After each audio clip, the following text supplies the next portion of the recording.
Okay, आज की class start करते हैं एक क्वेश्चन के साथ। एग्जाम्पल 5.28। इसमें क्या कह रहा है? A bob of mass m is suspended from the ceiling of a train moving with an acceleration a as shown in the figure. Find the angle theta in equilibrium position. तो कह रहा है एक ट्रेन है, जो train forward move कर रही है एक्सेलरेशन ए के साथ, उसकी सीलिंग के साथ हमने एक बॉब सस्पेंड किया हुआ है। नॉर्मल पोजीशन तो बॉब की ऐसी होती अगर ये ट्रेन रेस्ट पे होती, लेकिन क्योंकि ये ट्रेन मूविंग कर रही है तो ये बॉब थोड़ा सा पीछे चला जाएगा। क्यों जाएगा वो जब हम इस पे फोर्सेस दिखाएंगे वो बताएंगे कैसे ये पीछे चला जाएगा। तो हमें बताना है कि ये बॉब कितना एंगल थीटा बनाएगा इन इक्विलिब्रियम पोजीशन, राइट। अब सबसे पहले हम देखते हैं कि उस बॉब पे कौन कौन सी फोर्सेस लग रही हैं। Let us find the various forces acting on the bob under equilibrium।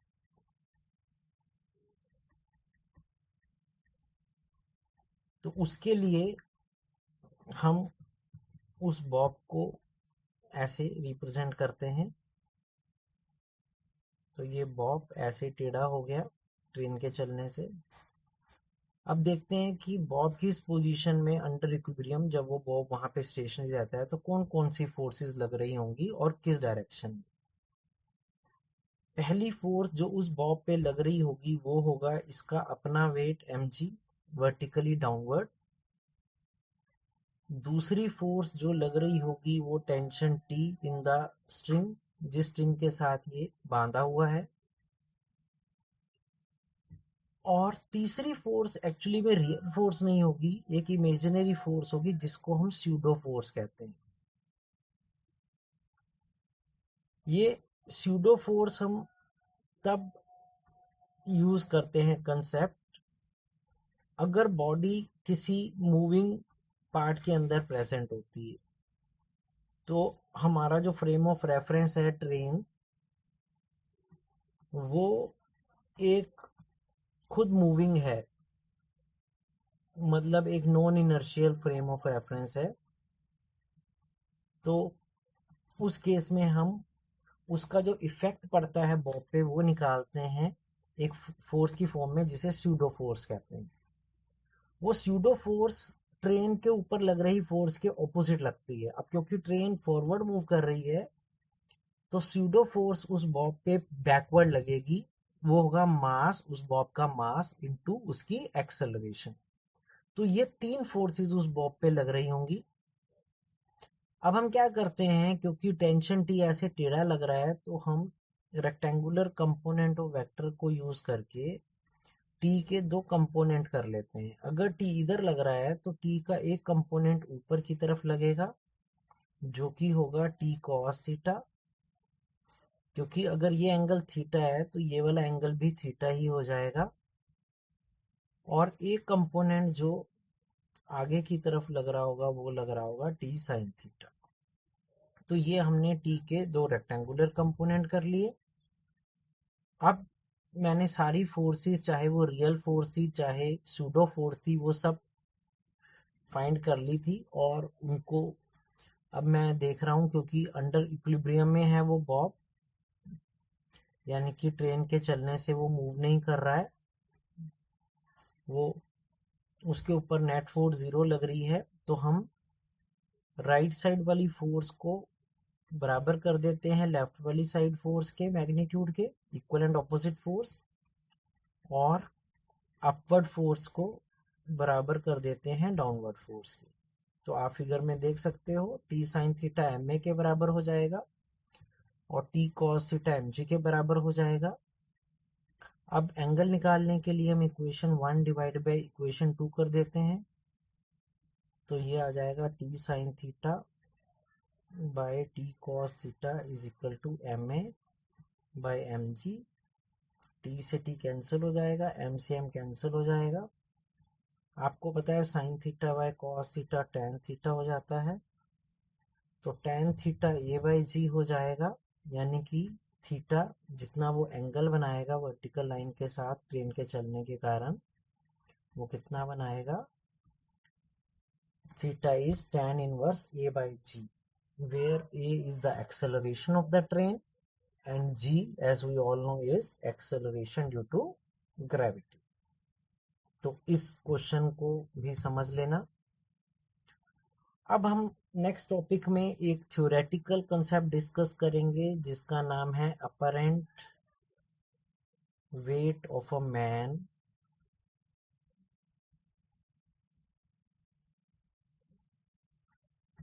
In a lift.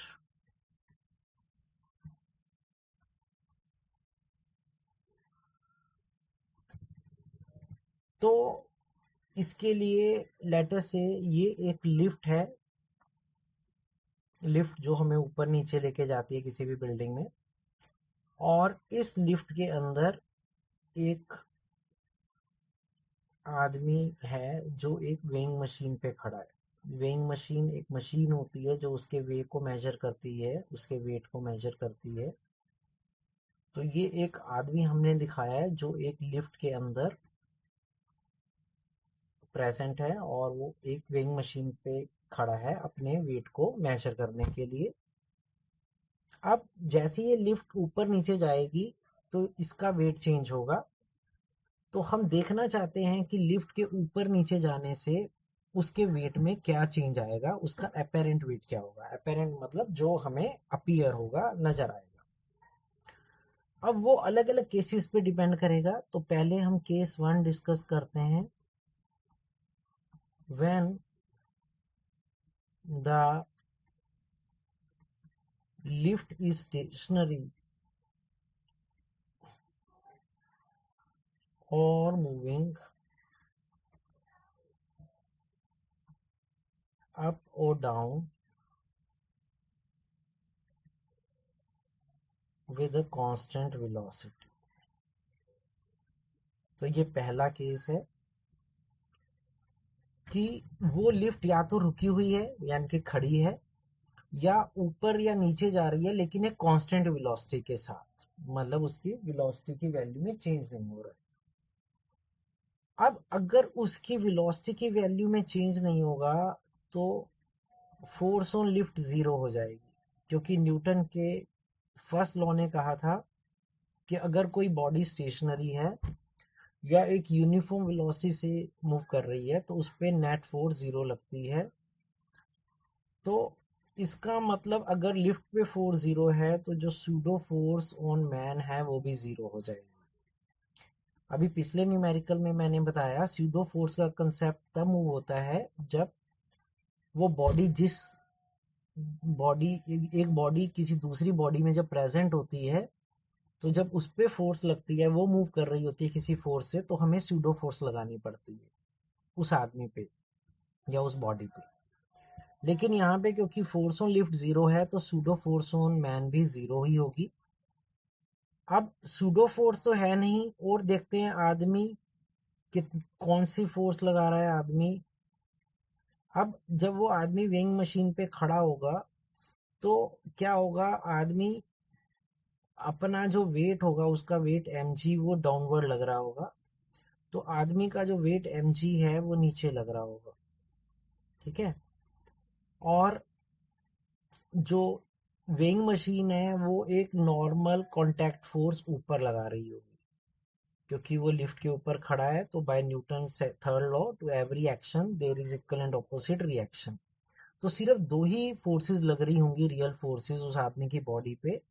एक नॉर्मल कांटेक्ट फोर्स जो वेइंग मशीन उस आदमी पे लगा रही है अपवर्ड, और एक वेट ऑफ पर्सन डाउनवर्ड, और कोई तीसरी फोर्स नहीं लग रही होगी क्योंकि वो बॉडी अंडर इक्विलिब्रियम है, और इसीलिए n बराबर हो जाएगा mg के। अब जो नॉर्मल कांटेक्ट फोर्स उस आदमी पे लगती है जिसे लिफ्ट मैकेनिज्म मेजर करता है, वो उसका अपेरेंट वेट कहलाता है।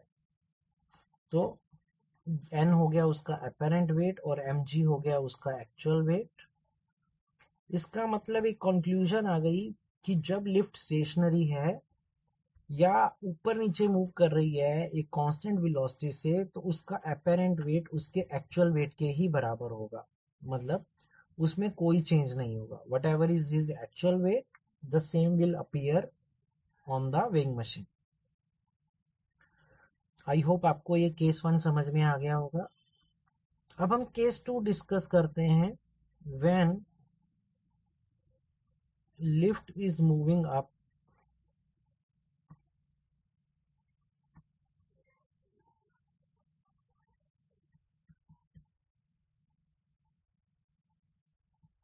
with some acceleration a।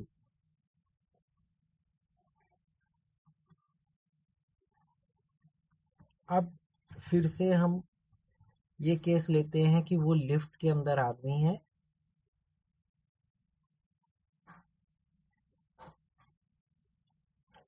और अब वो लिफ्ट ऊपर जा रही है विद सम एक्सेलरेशन है। तो इस केस में क्या होगा, जो फोर्स ऑन लिफ्ट लगेगी वो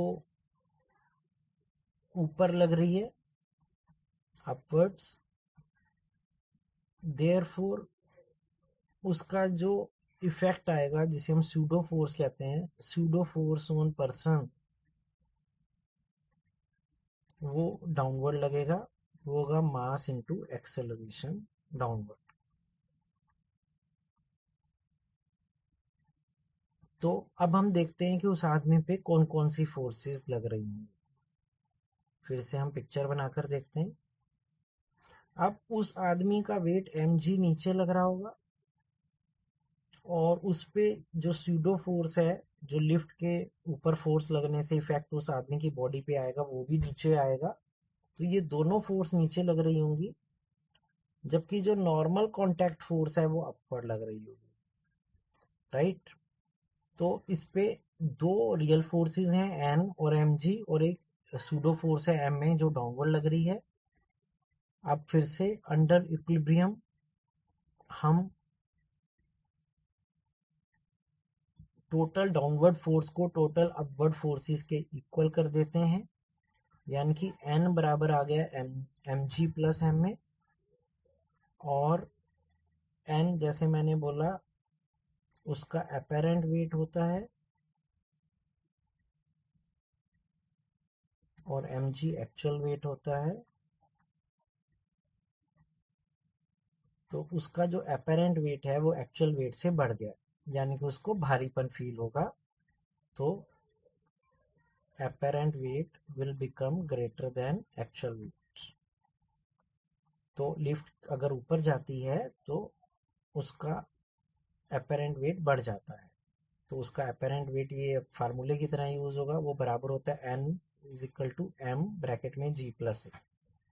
ये सेकंड केस हो गया। अब हम केस 3 डिस्कस करते हैं। When lift is moving down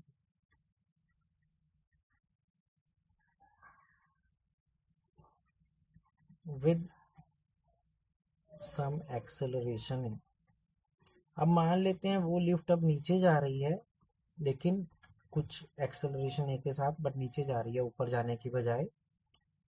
तो फिर से हम चाहें तो डायग्राम बनाकर इसे समझ सकते हैं। तो ये फिर से लिफ्ट दिखाया है। अब लिफ्ट की एक्सेलरेशन नीचे है, तो जो फोर्स ऑन लिफ्ट लगेगी वो डाउनवर्ड लगेगी। कहाँ लग रही है फोर्स ऑन लिफ्ट? डाउनवर्ड। तभी लिफ्ट नीचे मूव हो रही है क्योंकि उस पर फोर्स जो भी उसकी मोटर होती है वो उसे नीचे की तरफ डाउनवर्ड फोर्स लगा रहा है। राइट। अब क्योंकि फोर्स ऑन लिफ्ट डाउनवर्ड है, तो जो स्यूडो फोर्स ऑन मैन है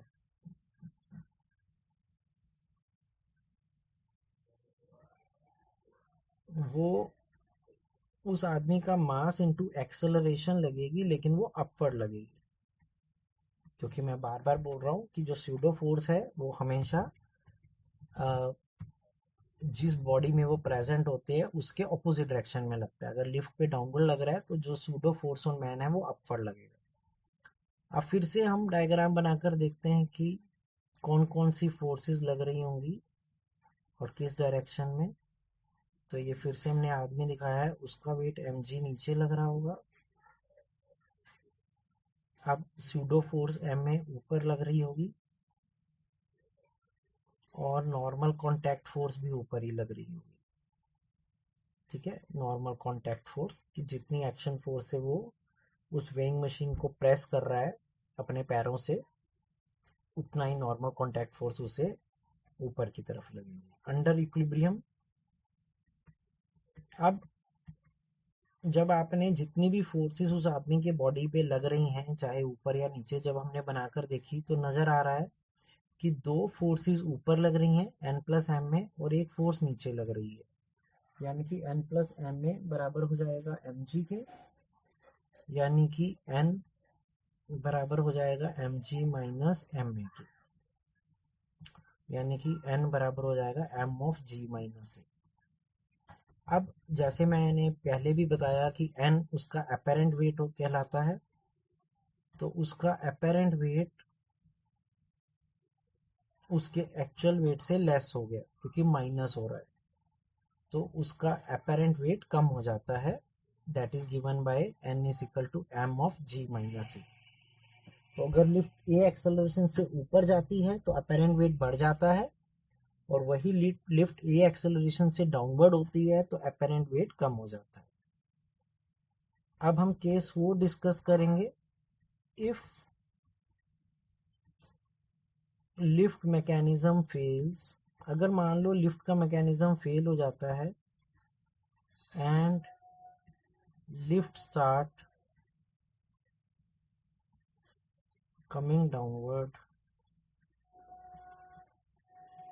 freely as freely falling body, तो वो लिफ्ट की रस्सी टूट जाती है या उसका मैकेनिज्म फेल हो जाता है तो वो लिफ्ट अपने आप ही नीचे आनी शुरू हो जाएगी ग्रेविटी के कारण। तो क्या होगा, तो उसकी जो एक्सेलरेशन है लिफ्ट की, क्योंकि वो g के बराबर हो जाएगी, तो उसका अपेरेंट वेट जीरो हो जाएगा, क्योंकि मैं a को g के इक्वल पुट कर दूंगा ऊपर वाले फार्मूले में। तो तो इसका मतलब नॉर्मल कॉन्टैक्ट फोर्स जीरो हो जाएगी, जिसको हम वेटलेसनेस भी बोलते हैं, यानी कि उस आदमी का वेटलेसनेस हो जाएगा, मतलब उसका वेट जीरो हो जाएगा अपेरेंट वेट। तो ये अलग अलग केसेस हैं जिसमें लिफ्ट के मूव होने से कैसे वेट में, अपेरेंट वेट में चेंज आता है, वो आपको पता होना चाहिए। तो ये थ्योरी का कोई पार्ट आप देख लेना, लिफ्ट मैकेनिज्म। इस कंसेप्ट को और अच्छे से समझने के लिए ये क्वेश्चन करते हैं एग्जांपल 5.29। इसमें क्या कह रहा है, a spring balance is attached to the ceiling of an elevator. A boy hangs his bag on the spring and the spring reads 49 Newton when the elevator is stationary. अभी तक की क्या हिंदी बनेगी, एक एलिवेटर है, एलिवेटर मतलब lift, और उसमें एक ऐसे स्प्रिंग बैलेंस है, जिस स्प्रिंग बैलेंस से एक आदमी ने अपना ऐसे बैग हैंग कर दिया, तो वो जो स्प्रिंग बैलेंस होता है, स्प्रिंग मैकेनिज्म जिससे वेट मेजर होता है, तो वो 49 न्यूटन रीड करता है when the elevator is stationary, जब ये एलिवेटर रुका हुआ है। ये पहली लाइन में लिख रहा है। आगे लिख रहा है if the lift moves down with an acceleration in. अब सेकंड केस में वो लिफ्ट ऐसे नीचे मूव होनी शुरू हो गई विद सम एक्सेलरेशन है, तो बताओ what will be the reading of the spring balance. तो अब स्प्रिंग बैलेंस की रीडिंग क्या हो जाएगी, तो हम केस वन डिस्कस करते हैं। अब केस वन में क्योंकि लिफ्ट स्टेशनरी है तो फोर्स ऑन लिफ्ट तो जीरो लगेगी, तो देयरफॉर जो स्यूडो फोर्स लगेगी वो भी जीरो हो जाएगी। तो अब वो जो बैग है हमने हैंग किया हुआ है स्प्रिंग से, अब उस पे कौन कौन सी फोर्सेस लग रही होंगी, एक तो उस बैग का वेट mg नीचे लग रहा होगा, और एक स्प्रिंग जब नीचे ऐसे पुल होता है, जब ये वेट mg के कारण स्प्रिंग पुल होता है तो स्प्रिंग में एक ऑपोजिट फोर्स डेवलप हो जाती है जिसे उसकी रीस्टोरिंग फोर्स कहते हैं। और उसी रीस्टोरिंग फोर्स को वो मेजर करके उसके बैक के वेट को बताता है। तो सिर्फ दो ही फोर्सेस लग रही होंगी, एक उस बैक का वेट mg डाउनवर्ड और एक उस स्प्रिंग में रिस्टोरिंग फोर्स अपवर्ड। अब अंडर इक्विलिब्रियम ये मैग्नीट्यूड ऑफ रिस्टोरिंग फोर्स बराबर होगा मैग्नीट्यूड ऑफ 8 mg के। यानी कि अब रिस्टोरिंग फोर्स से जो वैल्यू वो स्प्रिंग मेजर कर रहा है वो 49 न्यूटन मेजर कर रहा है एज पर गिवन क्वेश्चन, और ग्रेविटी की वैल्यू 9.8 होती है। तो हम यहाँ से उस बैग का मास निकाल लेंगे 49 divided by 9.8 that is 5 kg, यानी कि वो बैग 5 kg भारी था, राइट। अब हम केस 2 पे आ जाते हैं। अब केस 2 में जब लिफ्ट डाउनवर्ड जाएगी तो फोर्स ऑन लिफ्ट किस डायरेक्शन में लग रही है, डाउनवर्ड। तो देयरफॉर जो सूडो फोर्स ऑन बैग लगेगी वो मास इनटू एक्सेलरेशन के बराबर होगी, लेकिन वो अपवर्ड लगेगी क्योंकि सूडो फोर्स हमेशा जिस बॉडी पे फोर्स लग रही होती है उसके डायरेक्शन के ऑपोजिट लगती है। तो ये एफ पी यहाँ पे रिप्रेजेंट कर रहा है pseudo force on back, right. अब फिर से हम डायग्राम बनाकर देखते हैं कि जब वो लिफ्ट मूव करेगी तो कौन कौन सी फोर्सेस किस किस डायरेक्शन में लग रही होंगी। ये बैग एक स्प्रिंग बैलेंस से अटैच है तो उसका वेट mg डाउनवर्ड लग रहा होगा, जो ma फोर्स है सूडो फोर्स वो अपवर्ड लग रही होगी, और जो रीस्टोरिंग फोर्स डेवलप होगी स्प्रिंग में वो भी अपवर्ड लग रही होगी। तो आप देख पा रहे हो दो फोर्सेस अपवर्ड लग रही हैं, एक फोर्स डाउनवर्ड लग रही है। तो अंडर इक्विलिब्रियम हम जितनी भी अपवर्ड फोर्सेस हैं उनको डाउनवर्ड फोर्स के इक्वल कर देते हैं। तो देयरफॉर यहाँ से एफ आर बराबर आ जाएगा M G minus M A, क्योंकि सूडो फोर्स एम ए के बराबर है। अब मास हम निकाल चुके हैं कि उस बैग का मास 5 kg था, ग्रेविटी 9.8 और एक्सेलरेशन लिफ्ट की दी हुई थी 5 मीटर पर सेकेंड। तो हम इसे सॉल्व कर लेते हैं। 29 न्यूटन। तो जो रीडिंग ऑन स्प्रिंग बैलेंस है वो 29 न्यूटन की रह जाएगी। एक तरह से बैग हल्का हो जाएगा, तो राइट। तो रीडिंग ऑन स्प्रिंग बैलेंस कम हो जाएगी, दैट इज ओनली 29 न्यूटन। तो जैसे लिफ्ट जब नीचे आती है तो कोई भी चीज का अपेरेंट वेट कम हो जाता है। तो ये एक न्यूमेरिकल है जो लिफ्ट मैकेनिज्म वाले केसेस को क्लियर करता है। ओके, एक और क्वेश्चन लेते हैं इसी कंसेप्ट को और क्लियर करने के लिए। तो अगले एग्जांपल में 5.30 में क्या कह रहा है, if in a stationary lift a man is standing with a bucket full of water, the bucket has a small hole at its bottom, the rate of flow water through this hole is R naught. तो अभी तक की हिंदी क्या बनेगी, meaning क्या बनेगा कि एक लिफ्ट है जिसमें एक आदमी खड़ा है और उसने अपने हाथ में एक बकेट पानी की भरी हुई है और उस बकेट में एक होल है जिससे पानी नीचे फ्लो कर रहा है। Rate of flow water R naught है व्हेन लिफ्ट इज स्टेशनरी। तो ये लिफ्ट इज स्टेशनरी हमने दिखाई है, रुकी हुई है। आगे लिख रहा है if the lift starts to move up and then down. तो अब ये लिफ्ट पहले ऊपर जाना शुरू हो जाती है और फिर वही लिफ्ट नीचे आना शुरू हो जाती है विद सेम एक्सेलरेशन ए। तो ये ए एक्सेलरेशन से लिफ्ट ऊपर जाती है और फिर नीचे आती है, और पानी का गिरना बकेट में से अभी भी जारी है। तो but then the rate of flow water are R U and R D. अब जो पानी नीचे गिर रहा है होल में से वो आर यू है, अप जाने पर आर यू और डाउन जाने पे आर डी। तो बताओ what is the relation between R O R U and R D. अब जब लिफ्ट स्टेशनरी है तो जो सूडो फोर्स लगेगी वो जीरो लगेगी। तो जो रेट ऑफ फ्लो वाटर है वो उसके वेट के कारण नीचे गिरेगा पानी, अपने वेट के कारण, यानी कि mg। अब अगर लिफ्ट ऊपर जा रही है तो फोर्स ऑन लिफ्ट अपवर्ड लगेगी, तो pseudo force on water downward लगेगा। कहाँ लगेगा? डाउनवर्ड, जो कि बराबर होगा m इंटू ए की। अब जो rate of flow of water होगा आप केस में वो हो जाएगा एम जी प्लस एम। क्यों? क्योंकि सूडो फोर्स भी डाउनवर्ड लग रही है और वेट ऑफ वाटर तो डाउनवर्ड लग ही रहा है, तो rate of flow of water गिरने का बढ़ जाएगा, एम ऑफ जी प्लस ए हो जाएगा। अब अगर वही लिफ्ट ऊपर जा रही है, सॉरी नीचे आ रही है, तो फोर्स ऑन लिफ्ट डाउनवर्ड लगेगी, तो जिसके कारण जो सूडो फोर्स वाटर पे लगेगी वो अपवर्ड लगनी शुरू हो जाएगी, क्योंकि सूडो फोर्स हमेशा ऑपोजिट डायरेक्शन में लगती है। अब उसी पानी पे अगर हम देखें तो mg नीचे लगेगा लेकिन सूडो फोर्स m में अपवर्ड लगेगी, जिसके कारण रेट ऑफ फ्लो वाटर थोड़ा कम हो जाएगा।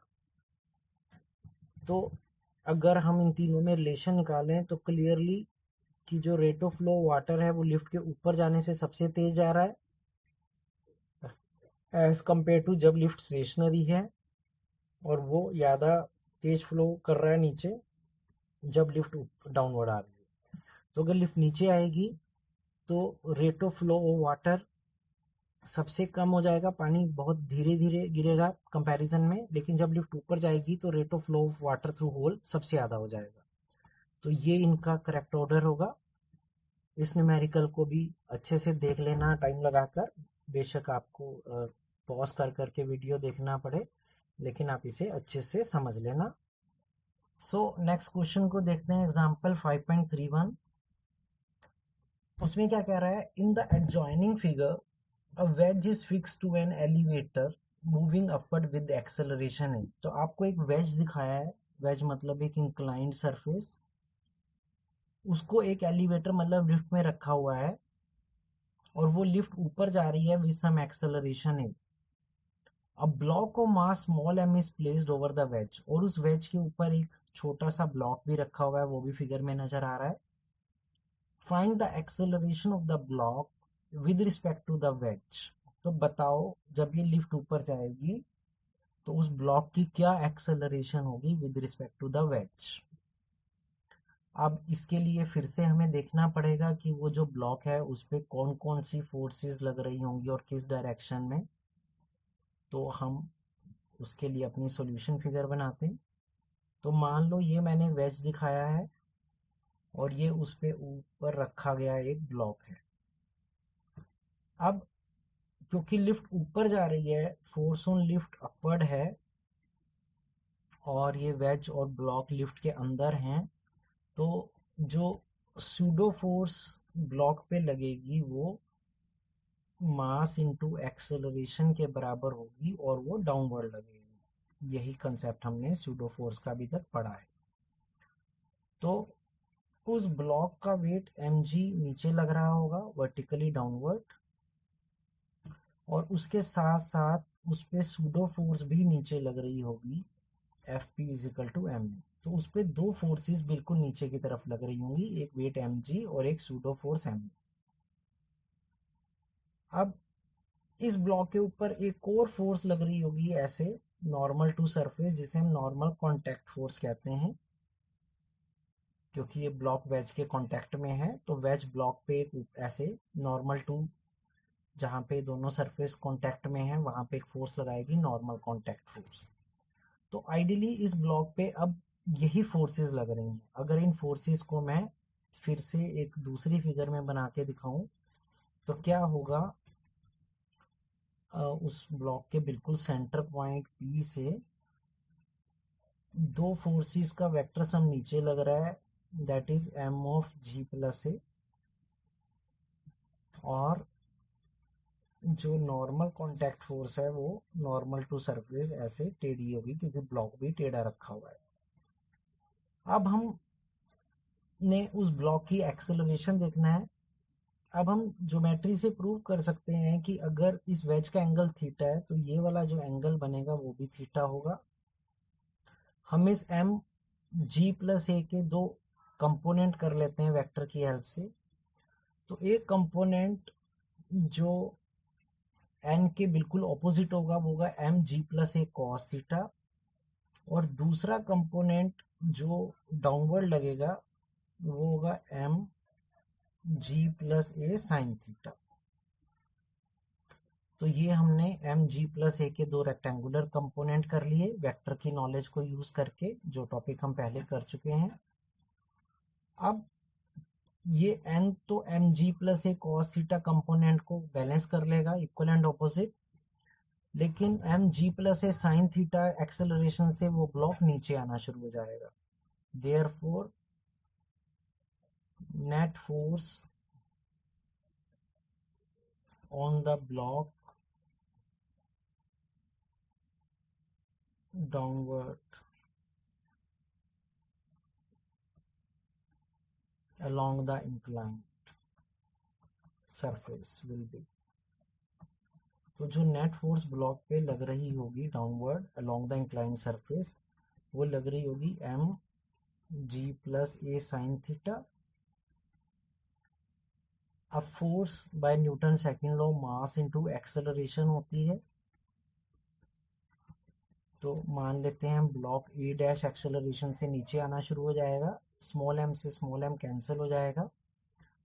तो जिस एक्सेलरेशन से वो ब्लॉक उस वेज के डाउनवर्ड आना शुरू हो जाएगा, ऐसे नीचे सरकना शुरू हो जाएगा, वो जाएगी जी प्लस ए साइन थीटा।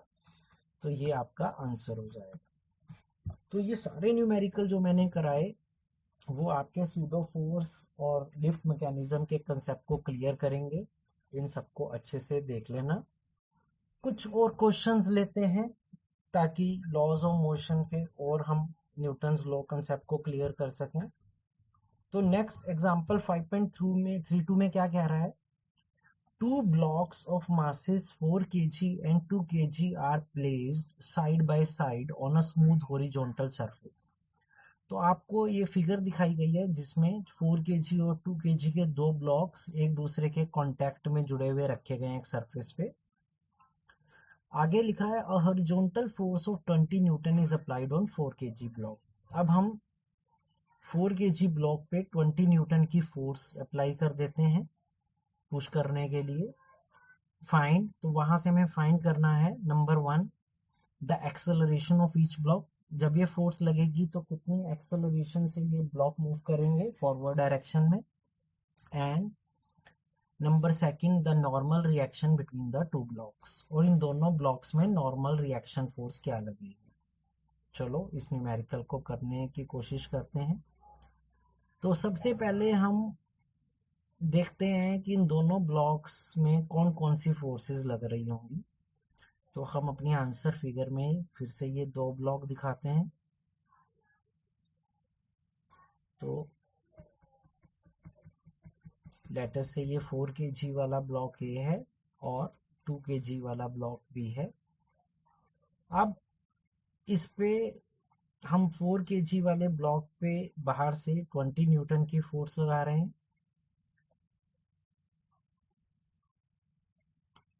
अब क्या होगा, क्योंकि ये दोनों ब्लॉक एक दूसरे के कांटेक्ट में हैं, इस पॉइंट पे कांटेक्ट कर रहे हैं, तो इनके बीच में कांटेक्ट फोर्स लगेगी जो इक्वल एंड ऑपोजिट होती है। तो मान लो जो नॉर्मल कांटेक्ट फोर्स ए ब्लॉक बी ब्लॉक पे अप्लाई कर रहा है वो एन ए बी है, और जो force normal contact force B block A block पे लगा रहा है वो एन बी ए लगा रहा है। तो ए ब्लॉक बी पे नॉर्मल कांटेक्ट फोर्स आगे की तरफ लगाएगा और बी ब्लॉक ए पर सेम वैल्यू की फोर्स पीछे की तरफ लगाएगी। ये नॉर्मल कांटेक्ट फोर्स कहलाएगी क्योंकि ये कांटेक्ट में। इसके अलावा हर ब्लॉक पे 2 फोर्सेस और लग रही होंगी। जो वेट ऑफ ब्लॉक ए है 4 kg, वो डाउनवर्ड लग रहा होगा, और एक नॉर्मल कॉन्टैक्ट फोर्स जो सरफेस की लग रही होगी ब्लॉक ए पर, वो अपवर्ड लग रही होगी। ऐसे ही बी ब्लॉक का भी वेट डाउनवर्ड लग रहा होगा, और उस पे भी normal contact force of surface, जिस सरफेस पे वो रखा है, वो ऊपर की तरफ लग रहा होगा। तो यहाँ पर N1 और N2 क्या रिप्रेजेंट कर रहे हैं? Normal contact forces on blocks due to surfaces, जिन सरफेसेस पे ये दोनों ब्लॉक रखे हुए। और NAB और NBA भी नॉर्मल कॉन्टैक्ट फोर्स हैं, लेकिन ब्लॉक्स के अंदर, एक ब्लॉक जो दूसरे ब्लॉक पे लगा रहा है। Normal contact force exerted by each block on another, her block जो दूसरे ब्लॉक पे कांटेक्ट के कारण फोर्स लगा रहा है, राइट। अब जो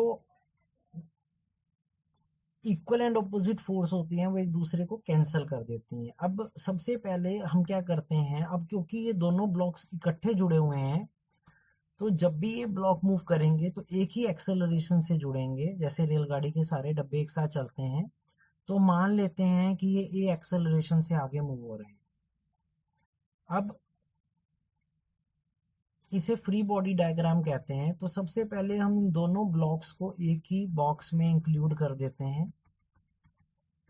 तो N1 MAG से कैंसल आउट हो जाएगा, being equal and opposite force, और N2 MBG से कैंसल आउट हो जाएगा, बीइंग इक्वल एंड ऑपोजिट। ऐसे ही NAB NBA से कैंसल हो जाएगा। तो सिर्फ एक ही फोर्स इस पूरे सिस्टम पे लग रही है, एक्सटर्नल फोर्स 20 न्यूटन की। तो बाय न्यूटन्स लॉ, जो भी टोटल फोर्स एक बॉडी पे लग रही होती है वो बराबर होता है उसका total mass into acceleration. Newton का second law, force is equal to mass into acceleration. अब जो टोटल फोर्स लग रही है इस पूरे सिस्टम पर, वो सिर्फ 20 न्यूटन लग रही है, क्योंकि N1 MG से कैंसल आउट हो गया, N2 MBG से कैंसल आउट हो गया, और NAB NBA से कैंसल आउट हो गया। अब टोटल मास इस दोनों ब्लॉक्स का 4 + 2 kg हो जाएगा, और टोटल एक्सेलरेशन ये हमने फाइंड करना है। तो बड़े आराम से हम इसे सॉल्व करके आंसर निकाल सकते हैं पहले पार्ट का, कि जब ये एक्सटर्नल फोर्स लगेगी तो ये दोनों ब्लॉक्स कितनी एक्सेलरेशन से मूव करेंगे, 10/3 मीटर पर सेकेंड स्क्वायर। तो ये फर्स्ट पार्ट का आंसर हो जाएगा जो एग्जामिनर ने पूछा था। अब सेकंड पार्ट में हमसे पूछा था what is the normal reaction between the two blocks, यानी कि जो दोनों ब्लॉक्स एक दूसरे में कांटेक्ट फोर्स लगा रहे हैं वो कितनी होगी। अब उसके लिए हम क्या करते हैं, कोई भी एक ब्लॉक को इंडिविजुअली बनाकर दिखाते हैं। आपकी चॉइस होती है, चाहे तो आगे वाला ए ब्लॉक को बना दो, चाहे पीछे वाला बी ब्लॉक को से वो निकाल दो आंसर। तो मान लो हम ए ब्लॉक निकालते हैं। अब हम देखते हैं कि इस ए ब्लॉक के कांटेक्ट में कौन कौन सी फोर्स लग रही है। सिर्फ ए ब्लॉक के ऊपर फोर्स देखेंगे। अब इस ए ब्लॉक पे एक तो एक्सटर्नल फोर्स F लग रही थी 20 न्यूटन की, और इस ए ब्लॉक पे एक फोर्स बैकवर्ड लग रही थी जो ब्लॉक ए पे एक्सर्ट कर रहा था NBA, और एक फोर्स इस ब्लॉक पे डाउनवर्ड लग रही है, इसका वेट MAG, और एक और कांटेक्ट फोर्स सरफेस की ऊपर लग रही है N1। ये सारी फोर्सेस लग रही हैं, और ये ब्लॉक ओवरऑल ए एक्सेलरेशन से आगे जा रहा है। तो ये इसे हम कहते हैं free body diagram for block ए, यानी कि सिर्फ हमने ब्लॉक ए का फ्री बॉडी डायग्राम बनाया है। फ्री बॉडी डायग्राम मतलब सिर्फ उस ब्लॉक ए पे जो भी फोर्सेस लग रही हैं हमने सिर्फ उसको दिखाया है। अब फिर से by Newton second law of motion,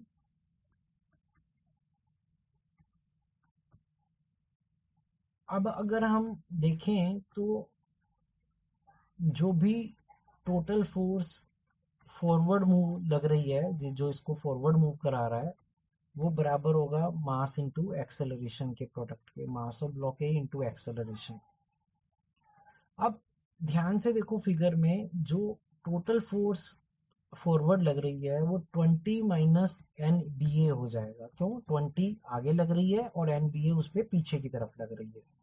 तो जो टोटल फोर्स फॉरवर्ड लग रही है वो इनका वेक्टर डिफरेंस होगा 20 minus N B A is equal to mass of block A जो हमने 4 kg गिवन है, और एक्सेलरेशन जो हमने अभी ऊपर निकाला है 10/3। तो ये हमने मास और एक्सेलरेशन की वैल्यूज पुट कर दी। अब इसे हम एन बी ए के लिए सॉल्व कर लेते हैं। 20, ये 40/3 को हम लेफ्ट साइड ले आते हैं और एन बी ए को राइट साइड ले जाते हैं। तो 20 माइनस 40/3 एन बी ए के बराबर आ गया। यहाँ 3 एलसीएम आ जाएगा और इसे हम बड़े आराम से एन बी ए के लिए सॉल्व कर लेंगे कि जो कॉन्टैक्ट फोर्स दोनों ब्लॉक्स के बीच में लग रही है वो कितने वैल्यू के लग रही है, 20/3 न्यूटन। तो इस तरह से ये फ्री बॉडी डायग्राम अप्लाई होते हैं। अब हम चाहते तो सेम आंसर ब्लॉक बी के ऊपर जितनी फ्री बॉडी डायग्राम बनाकर भी सॉल्व कर सकते थे। जैसे अगर मान लो मुझे यही क्वेश्चन ब्लॉक बी के लिए करना होता, तो ब्लॉक बी के कांटेक्ट में कौन कौन सी फोर्सेस लग रही थी। ब्लॉक बी के ऊपर एक फोर्स ए बी पे लगा रहा था आगे की तरफ, एक उसका वेट mg नीचे लग रहा था, और एक normal contact force of surface ऊपर लग रहा था। बस ये तीनों ही फोर्स लग रही थी और ये ब्लॉक भी ए एक्सेलरेशन से फॉरवर्ड मूव हो रहा था। अगर हम इसी न्यूमेरिकल को करते कैसे, free body diagram for block B लगाकर, तो वो भी हम कर सकते थे। तो वो भी मैं बता देता हूँ कैसे करेंगे। फिर से न्यूटन के सेकंड लॉ से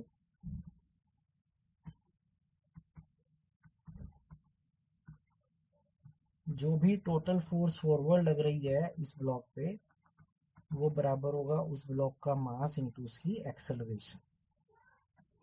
अब आप इसके फ्री बॉडी डायग्राम से देखो कि इस पे जो टोटल फोर्स फॉरवर्ड लग रही है वो एन ए बी ही लग रही है, सिर्फ एक ही फोर्स है जो उसे फॉरवर्ड मूव कर रही है। तो वो बराबर होगा उसका मास इंटू उसकी एक्सेलरेशन के। तो उसका मास 2 kg है और उसकी एक्सेलरेशन भी 10/3 होगी। तो एन ए बी फिर से 20/3 न्यूटन हो गया। तो आपने देखा, चाहे मैंने ए ब्लॉक पे फ्री बॉडी डायग्राम के आंसर निकाला तो भी एन बी ए 20/3 न्यूटन था, और अगर हम free body diagram block B के लिए अप्लाई कर दें तो भी 20/3 न्यूटन है। तो आपकी चॉइस है, आप किसी भी एक ब्लॉक पे फ्री बॉडी डायग्राम बनाकर उसका नॉर्मल कॉन्टैक्ट फोर्स के लिए सॉल्व कर सकते हैं। तो that's it for today's class. आज की क्लास में जितने भी न्यूमेरिकल कराए हैं, जितना भी थ्योरी का कंसेप्ट कराया है, उसको प्लीज़ बाहर से देख लेना, और ज़रूरत पड़े तो बेशक 2 बार देख लेना या उस नॉलेज को रिवाइज कर लेना। तो इसको अच्छे से क्लियर कर लेना। That's it for today's class. We will meet in the next class.